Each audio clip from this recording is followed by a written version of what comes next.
It's one thing to hear rumors about a falling out behind palace walls, but it's another to witness the mask slip in person. In 2015, a high-level media executive walked into the Royal Lodge for a professional lunch, expecting the height of British decorum. Instead, they walked straight into a cold, calculated moment of public humiliation that left the room breathless. Andrew Windsor didn't offer a handshake or a polite greeting. He looked at the mother of his children, a woman who had defended him for decades, and uttered 6 words so cruel the witness later described him in terms that would haunt his reputation forever. Most people think they know the story of this messy royal divorce, but what happened that afternoon reveals a much darker reality about the man behind the titles. And as it turns out, this wasn't just a bad day.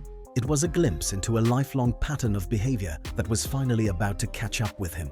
A single 6-word insult can sometimes do more damage than a decade of bad headlines. For an American media executive visiting the Royal Lodge in 2015, the afternoon started with the kind of polished hospitality you'd expect from high-level circles. But the atmosphere shifted the second Andrew Windsor stepped into the room.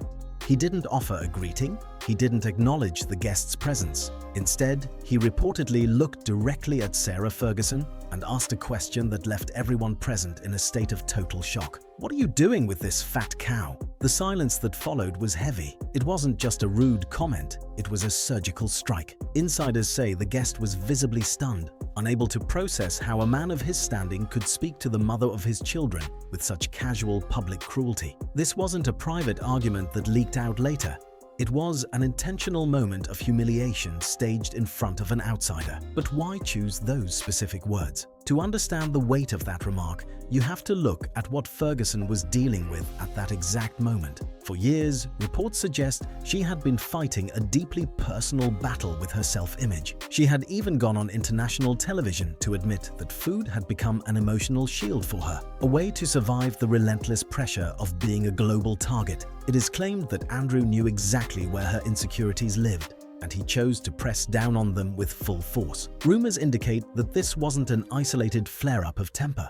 It was a glimpse into a much larger, darker dynamic. Think about it. This is a woman who had spent years as his most loyal defender, shielding him from critics even when it cost her own reputation. Yet, in a room meant for professional business, that loyalty was allegedly met with a phrase designed to tear her down. The executive who witnessed the exchange reportedly walked away with a perspective of the man that no PR team could ever fix. They saw the mask fall, revealing a personality that many claim is defined by a total lack of empathy. But as shocking as this lunch meeting was, it only scratches the surface of how he reportedly treats those he considers beneath him. Because if he could say this to the woman he lived with, imagine how he treated the people paid to serve him.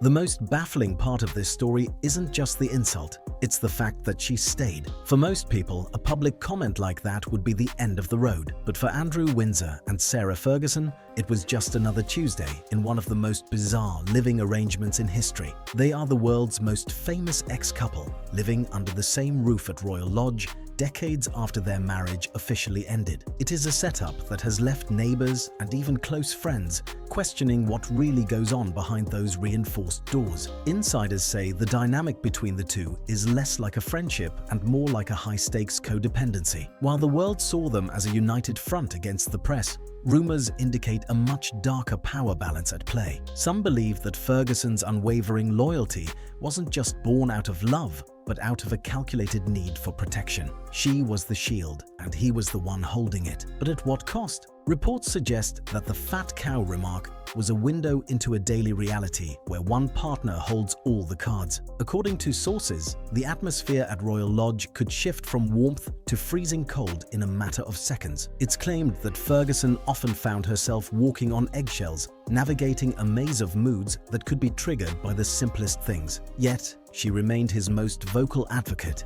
even when the rest of the world turned their backs. This raises a chilling question. Why would someone endure that kind of public and private dismissal? Some say it's about the status that comes with the address. Others believe she truly felt she was the only one who could save him from himself. But as the years went by, it became harder to ignore the signs that this wasn't just a quirky friendship. It was a partnership where one person reportedly absorbed all the blows while the other grew increasingly convinced of their own untouchability. This sense of being above it all didn't just stop at his personal relationships, it bled into every single interaction he had, especially with those who didn't have the power to talk back. If this is how he allegedly spoke to the mother of his children, the accounts from the people working under his roof are even more unsettling. Wait until you hear what his staff were forced to deal with just to keep him from losing his temper. Imagine a grown man in his 60s having an absolute meltdown over the placement of a stuffed animal. It sounds like a scene from a strange movie, but for the staff at Royal Lodge, it was reportedly a terrifying daily reality. Behind the heavy curtains of the estate, Andrew Windsor's temperament was said to be governed by a very specific and bizarre obsession. According to former employees, he kept a collection of exactly 72 teddy bears on his bed, and if a single one was out of place by even an inch, the fallout was explosive. This wasn't just a quirky hobby, it was a litmus test for his control. Insiders say he provided the housekeeping staff with a laminated photograph showing exactly where each bear should sit. If a maid moved one while changing the sheets and didn't return it to its precise coordinate, it is claimed he would descend into a shouting match that could be heard throughout the halls. It reveals a level of entitlement that goes far beyond simple eccentricity. But why the extreme reaction over toys? Rumors indicate that this was about more than just plush bears.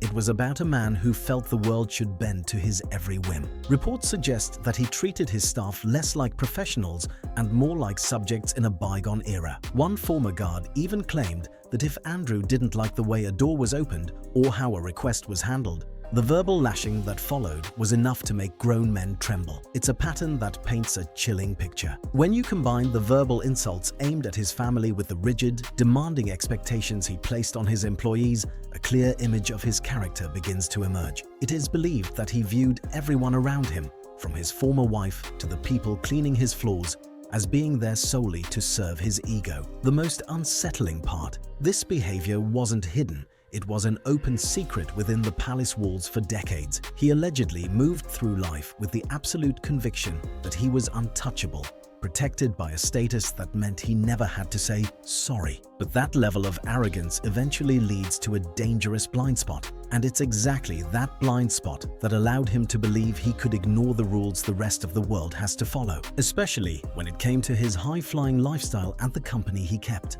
For years, Andrew Windsor lived a life that felt more like a Hollywood fantasy than a civil service role, and he expected the taxpayers to fund every second of it. He earned the nickname Air Miles for a reason. While the rest of the world was checking bank balances and booking economy, reports suggest he was treating luxury private jets like personal taxis. It is claimed he would fly hundreds of miles for something as trivial as a lunch or a round of golf, all while believing his status made him immune to criticism. This wasn't just about travel. It was about a fundamental belief that the rules for the common man simply didn't apply to him. According to sources, his demands for five-star treatment were relentless. Whether it was the specific thread count of his sheets in a hotel or the precise temperature of a room before he arrived, the expectations were sky-high. Rumors indicate that he viewed any attempt to curb his spending as a personal insult to his rank. But as the bills began to pile up, so did the questions.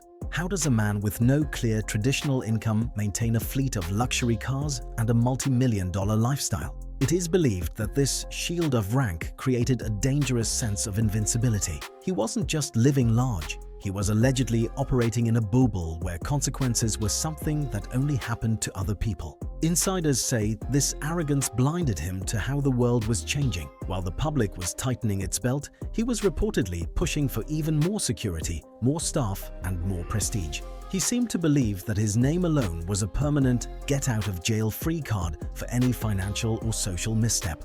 However, that bubble of protection was about to be pierced by something far more serious than a travel scandal. That same sense of being above it all is exactly what reportedly led him into the company of people the rest of the world knew to avoid. And when those associations finally came to light, the shield of rank he had spent a lifetime building didn't just crack, it completely shattered.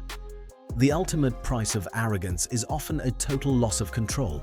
And for Andrew Windsor, that moment arrived in the early morning hours of February 2026. While the world was still processing the latest dump of unredacted files, reports suggest the former royal was met with a shock that no amount of status could prevent. On his 66th birthday, while staying at Wood Farm, he was reportedly arrested on suspicion of misconduct in public office. It is claimed the investigation centers on allegations that he used his former role as a trade envoy to pass sensitive information to his associate, Jeffrey Epstein. This wasn't just a legal hurdle, it was the final collapse of the untouchable image he had spent decades cultivating. For a man who reportedly expected staff to arrange teddy bears with military precision, the reality of an 11-hour police interrogation was a devastating wake-up call. Insiders say the arrest followed a massive document leak that allegedly showed a web of communication far more extensive than he ever admitted. But while the legal walls closed in on one side of the family,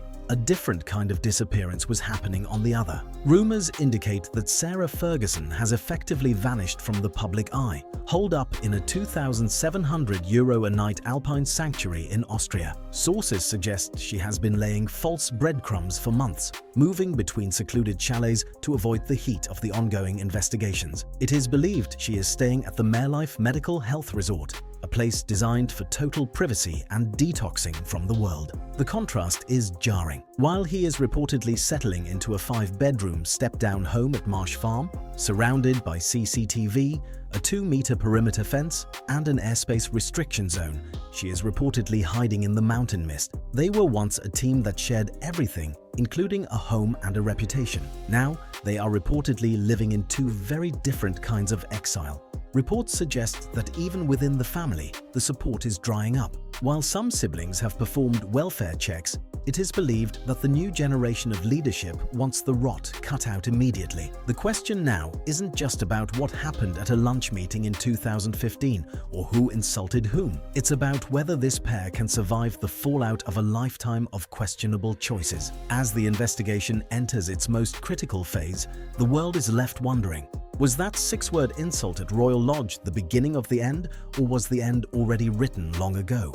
What's truly striking isn't just the alleged 6-word insult or the obsession with teddy bears, it's the way the royal shield finally and completely shattered. For decades, Andrew Windsor moved through life with a sense of total immunity, reportedly treating everyone from his family to his staff as supporting characters in his own grand narrative. But as of April 2026, that narrative has reached a cold, quiet conclusion. While he sits behind the reinforced fences of Marsh Farm, navigating a world where he is no longer Your Royal Highness, but a man under active police investigation, the contrast couldn't be sharper. The same arrogance that allegedly allowed him to humiliate Sarah Ferguson in 2015 is the very trait that insiders say led him to believe his ties to the Epstein files would never see the light of day. Today, he isn't just fighting for his reputation.